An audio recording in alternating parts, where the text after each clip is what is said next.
कोई उसको ताने देता ही रहेगा, वो सुखी नहीं रह सकती। अगर घर में किसी से सुखी रहेगी तो शरीर से सुखी नहीं रहेगी। अगर मायके से अचार बेटी की विदाई में दिया गया है तो अब कई कई बेटियों का तो बड़ा शौक रहता है, क्योंकि बेटियों के जो ससुर होते हैं ना, ये लोग बड़े होशियार होते हैं। ये कहते हैं बेटा तेरी माँ के हाथ का अचार अच्छा लगता है, जरा बनवा के लिया।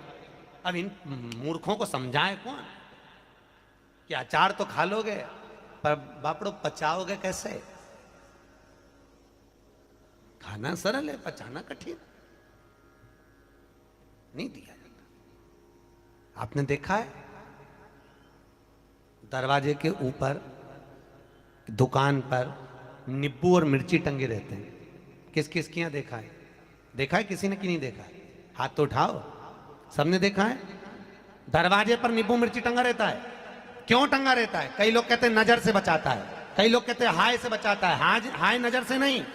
विष्णु पुराण की कथा और शिव महापुराण वर्णन कर रही है, नींबू मिर्ची दरवाजे पर इसलिए टांगा जाता है क्योंकि लक्ष्मी और दरिद्रता ये दोनों बहनों प्रतिदिन हर एक व्यक्ति के घर में आना चाहती है। लक्ष्मी और दरिद्रता दोनों घूमने निकलती है, रोज निकलती है घूमने के लिए और रोज सबके घर में आती है, प्रतिदिन आती है। बस अंतर इतना है कि दरवाजे पर नींबू और मिर्ची टांग देने से दरिद्रता अंदर नहीं जाती, बाहर की बाहर खाकर भाग जाती है, और मिठाई फ्रिज में रखी जाती है जिससे लक्ष्मी घर के अंदर पहुंच जाती है। हमारे यहाँ मीठा अंदर रखा जाता है जिससे लक्ष्मी अंदर आए, और नींबू मिर्ची बाहर इसलिए रखा जाता है कि दरिद्रता खाकर बाहर की बाहर चली जाए, हमारे घर में दरिद्रता ना आए, दरिद्रता प्रवेश ना आए। खट्टा और तीखा बाहर। इसलिए महाराज घर में नींबू और मिर्ची इन दोनों को अलग अलग डलिया में रखते हैं। फ्रिज में भी रखेंगे तो नींबू ऊपर रख देंगे तो मिर्ची नीचे रखेंगे, एक साथ नहीं रखते। जिसके घर में फ्रिज में भी अगर नींबू मिर्ची एक साथ में तो उसमें दरिद्रता का निवास। 1 रुपए कमाओगे 1.25 रुपए खर्च होगा, घर में पैसा कभी नहीं जुड़ सकता अगर नींबू मिर्ची एक ही डलिया के अंदर है। एक डलिया के अंदर अगर नींबू मिर्ची है तो तुम कमाते रहो, खर्च होता रहेगा, पैसा जुड़ेगा नहीं, हाथ में रुपया दिखेगा नहीं। कितना भी दुकान पर बैठे रहे, भले 24 घंटे बैठे, पर पैसा नहीं दिखेगा। कमा कर लाएगा, मालूम पड़े 2-3 दिन में वो खर्च हो जाएगा, पर दिखेगा। दोनों को अलग कराया, नींबू अलग हो मिर्ची अलग हो। दरिद्रता। महाराज दुसा मुनि दुर्वासा जी से पूछते हैं, इसको कहां लेकर जाऊं? मेरी पत्नी को कहां ले जाऊं? ये दरिद्रता जाए तो जाए कहां? इस दरिद्रता को कहां लेकर जाऊं? कहां रखूं इसको? इतने में दुर्वासा जी ने कहा, सुन दुसा मुनि, अपनी पत्नी दरिद्रता को अगर कहीं लेकर जाना है तो जो नारी, जो स्त्री शाम के समय पर चोटी करती हो, झाड़ू लगाती हो, या जो स्त्री दोपहर में सोती हो, उसके घर में इस दरिद्रता को लेके प्रवेश कर जाना। वैसे मुझे उम्मीद है करमाला की माताएं दोपहर में नहीं सोती होंगी, जो दिन में सोती हो, जिसके यहां रात में बर्तन झूठे पड़े रहते हो, जिसके यहां रात्रि में बर्तन झूठे पड़े हों, उसके घर में इसको लेकर प्रवेश कर दे। प्रवेश दरिद्र। महाराज भगवान विष्णु ने दरिद्रता देवी को देखकर कहा, अरे ओ दरिद्रता देवी, लक्ष्मी जी की बड़ी बहन ज्येष्ठा, आप पीपल के वृक्ष के नीचे बैठी हो। इस पीपल के पेड़ के नीचे हम लक्ष्मी जी के साथ शनिवार के दिन आपसे मिलने के लिए आए हैं। शनिवार के दिन जो पीपल के वृक्ष के नीचे दिया लगाएगा, उसके घर में कभी संपदा की कमी नहीं होगी। सारे दिन पीपल के वृक्ष के नीचे हमारा निवास होगा। इतने में दरिद्रता खड़ी होकर बोली, रे नारायण, तुमने अपने मन की बात कह दी कि 7 दिन तुम्हारे होंगे? ऐसा नहीं हो सकता, इसमें 1 दिन मेरा हो। तो भगवान विष्णु ने कहा, कौन सा दिन? दरिद्रता कहती है, रविवार के दिन इस पीपल के पेड़ के नीचे मैं नृत्य करूंगी। और अगर पीपल के वृक्ष के नीचे रविवार के दिन जो परिक्रमा करेगा या पीपल के पेड़ के नीचे आएगा, उसके साथ में उसके घर में प्रवेश करूंगी। इसलिए हमारे हिंदू धर्म में रविवार के दिन पीपल के पेड़ के नीचे नहीं जाया जाता, पीपल की पूजन नहीं करी जाती, पीपल की परिक्रमा नहीं करी जाती। कौन से दिन? जम के बोलो जरा। रविवार। और जिसके यहाँ दीवार पे पीपल लग जाता है या कहीं पीपल का पेड़ लग गया अपने दीवार पर, घर में कहीं पर भी, तो पीपल निकालने का भी नियम है।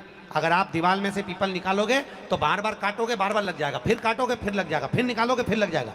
दीवार में पीपल लगता ही रहता है। अगर दीवार के पीपल को निकालना है तो नींबू और मिर्ची इन दोनों को 3 घंटे पहले पीपल के पेड़ के नीचे रख दीजिए, और रखने के बाद में फिर पीपल को रविवार के दिन उखाड़कर कहीं दूसरी जगह लगा दीजिए। उसके बाद कभी दीवार में पीपल नहीं लगेगा, कभी भी नहीं लगेगा। पर पहले 3 घंटे पहले नींबू मिर्ची अपन को पीपल के पेड़ के नीचे रखना पड़ेगा, तब पीपल निकल। महाराज शंकर की कथा कर रहे, मेना, धन्य और कला, ये तीनों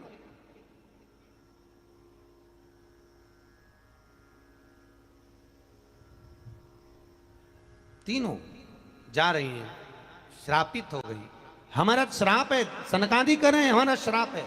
तुम तीनों के वस्त्र हमें लगे हैं, हम श्राप देते हैं, तुम मृत्यु लोक में जन्म लोगी। तीनों चरणों में पड़ गई, क्षमा करिए, हमसे गलती हो गई। तब तुरंत सनत कुमारों ने कहा, मृत्यु लोक में तुम तीनों जन्मोगी तो सही, पर एक बात याद रखना, तुम तीनों के गोद में 3 देवियां खेलेंगी जो जगत का कल्याण करेंगी। और मेना की गोद में पार्वती खेली, धन्या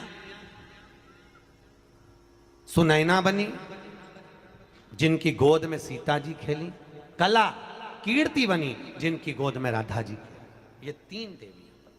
और महाराज माता पार्वती की गोद में, माता मेनावती की गोद में पार्वती जी विराजमान है। इतनी देर में देवर्षि नारद का आगमन हो रहा है।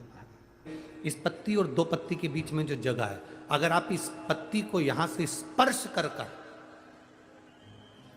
इस पत्ती को यहां से स्पर्श कर शंकर भगवान के शिवलिंग पर अगर आप श्री शिवाय नमस्तुभ्यम कहकर, पंचाक्षर मंत्र नमः शिवाय कहकर, षडाक्षर मंत्र ओम नमः शिवाय कहकर यदि शंकर के शिवलिंग पर समर्पित करते हो तो वो 108 बेलपत्र का काम कर जाती है। पकड़ने का स्थान भी,